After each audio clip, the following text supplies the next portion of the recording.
I hope that was loud enough. So, someone in the comment section of my controller video said that it's not the best method to snip the joysticks off, even though I don't see the point of keeping them intact since they're bad anyway. I don't know if they were joking or they were just commenting to appear interesting, but that got me thinking, is it actually important to get rid of them? Like, does it save any time? Is it easier for people to remove them? Or is it just a waste of time? So I thought I should put it to the test today, since why not? I need to fix this one anyway, so might as well. I've got my camera recording overhead, and I'm going to set up a stopwatch on my phone, and let's see indeed which one takes less time.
Alright, so that's done.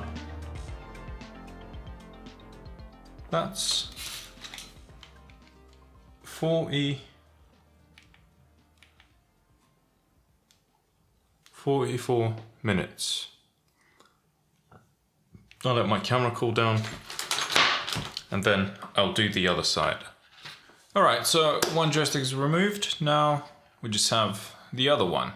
This one I'm going to remove by just trying to clean up as much solder as I can. So we're gonna do it as last time. I'm gonna start a timer, and yeah, let me heat up my soldering iron and get to work. Timer starts now.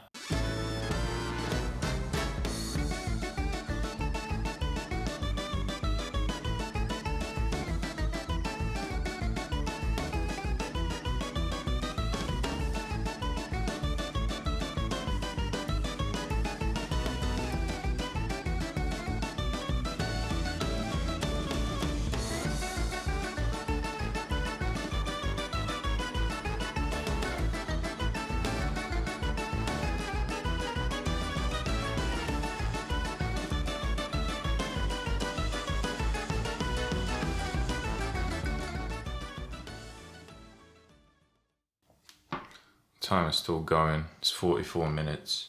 I think the other one was 42. Well, I knew what the result of that would be, but I still wanted to go through with it and actually see.